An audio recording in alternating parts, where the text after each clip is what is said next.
बात है साल 1525 टू साल 1866 की।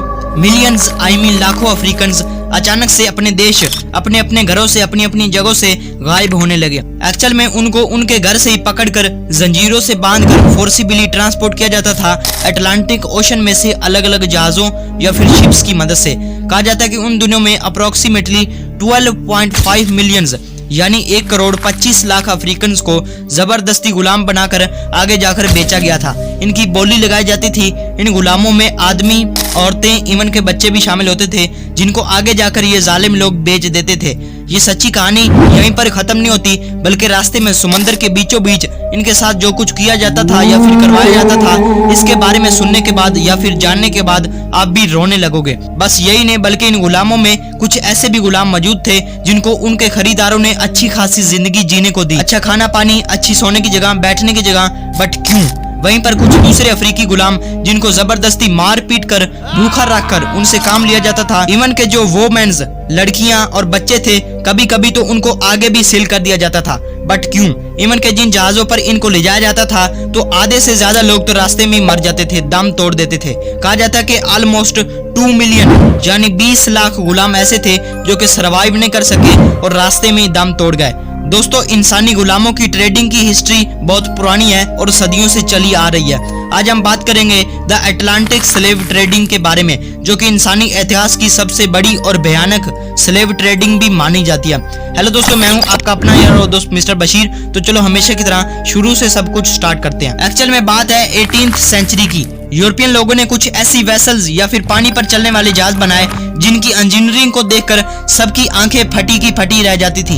एक्चुअल में इन शिप्स को इस तरह से डिजाइन किया जाता था कि इनमें हंड्रेड्स या फिर सैकड़ों की तादाद में गुलाम फिट आ सके। इन शिप्स पर नॉर्मली शिप्स से ज्यादा पोर्ट होल्स होते थे और इन शिप्स के ऊपर पूरी सिक्योरिटी होती थी और गन्स भी लगी होती थी। इन शिप्स में हर जगह गुलामों को कैद रखने की जगह रखी गई थी ताकि इस ह्यूमन कार्गो प्रोसेस को जारी रखा जाए।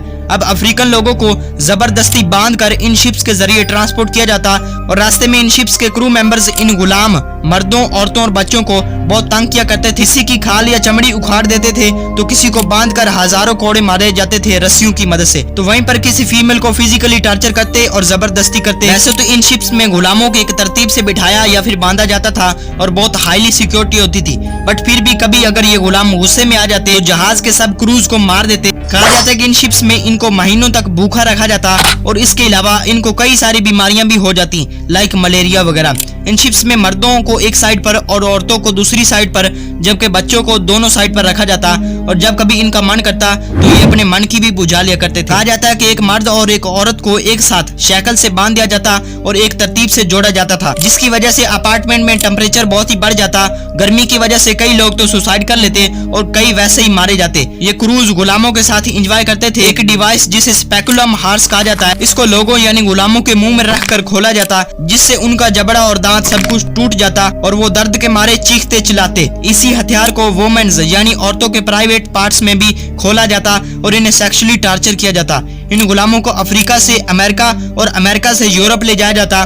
गुलामों के नाम पर इनको खरीद कर दुनिया के कोने कोने में ले जाया गया। ऐसा ही हुआ था ब्राजील में। एक्चुअल में साल 1532 में अफ्रीका से एक जहाज चलता है जो कि ब्राजील पहुंचता है और फिर यहीं से अफ्रीकी गुलामों का ब्राजील में आने का सिलसिला शुरू हो जाता है और बहुत लंबे अरसे तक जारी रहता है और करोड़ों अफ्रीकन को बेचा जाता है। किसी सामान की तरह इनकी बोली लगाई जाती थी। जैसा कि कोई दुकानदार अपनी चीजों को बेचने के लिए चमकाता है, वैसे इन गुलामों के साथ किया जाता था। इनके दांतों पर पॉलिश की जाती थी, बॉडी पर तेल लगाया जाता था ताकि ये ज्यादा हेल्दी और अट्रैक्टिव दिखें। दोस्तों, आमतौर पर वोमेन्स यानी औरतों गुलामों की कीमत ज्यादा होती है, बट यहाँ पर मर्द गुलामों की कीमत ज्यादा थी। 12 से 30 साल के गुलामों को युवा के तौर पर गिना जाता था और इनसे बिना रुके 14 से 15 घंटे तक काम करवाया जाता था। सुबह 6 बजे से रात 10 बजे तक काम ही काम। इन गुलामों से इतना काम करवाया जाता था कि ये 35 साल की एज में ही बूढ़े दिखने लगते थे।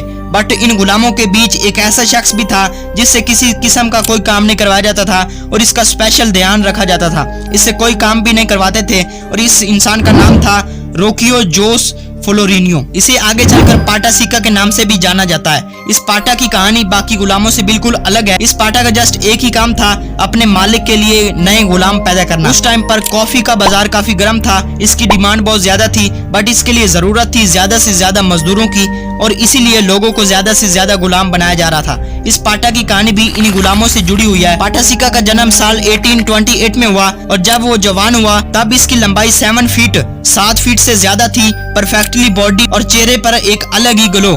पाटा उस टाइम के सब गुलामों में से अलग और अट्रैक्टिव दिखता था, और यही खूबसूरती ही इसकी गुलामी की वजह बनी। साओ पालो नाम के एक जमींदार ने ब्राजील में पाटा सिक्कों को खरीद लिया था।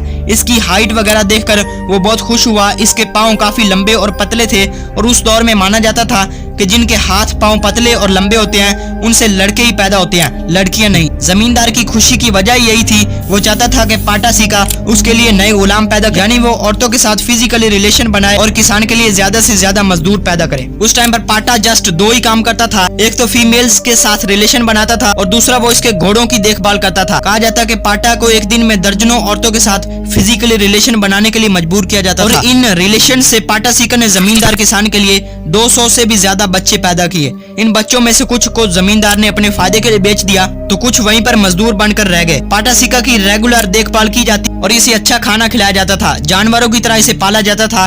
पाटा सिक्का ने अपनी पूरी लाइफ में कितनी औरतों के साथ फिजिकल रिलेशन बनाए वो अनलिमिटेड है, लेकिन उनकी तादाद सैकड़ों में जरूर रही होगी। दोस्तों, साल 1888 में ब्राजील में स्लेवरी गुलामी का खात्मा हुआ। इसके साथ पाटा सिक्का को भी गुलामी से छुट्टी मिल गई। पाटा ने जिंदगी की एक नई शुरुआत की। इसे एक दिन झाड़ू लगाती एक लड़की मिल गई जो इसे बहुत ही ब्यूटीफुल लगी। इसने इसे प्रपोज किया, इससे शादी कर ली। बाद में इनके 9 बच्चे पैदा हुए। जमींदार से मिली जमीन में उन्होंने खेती की और अपनी फैमिली को पाला। साल 1998 में पाटा सिक्का 130 साल की उम्र या एज में मर जाता है। ऐसी और भी बहुत सारी सच्ची कहानियां जुड़ी हैं द अटलांटिक स्लेव ट्रेडिंग की हिस्ट्री में, बट यार वीडियो बहुत लंबी हो रही है। आप चाहो तो मैं इस वीडियो को पार्ट 2 भी ला सकता हूँ। नीचे कमेंट में जरूर बताएं अगर आपको पार्ट 2 चाहिए तो। वीडियो अच्छी लगी तो चैनल को सब्सक्राइब कर लें, बिकॉज मैं इसी तरह की इन्फॉर्मेटिव और इंटरेस्टिंग वीडियोज इस चैनल पर लाता रहता हूँ। मिलते हैं फिर किसी इसी तरह की इंटरेस्टिंग वीडियो में, तब तक के लिए बाय।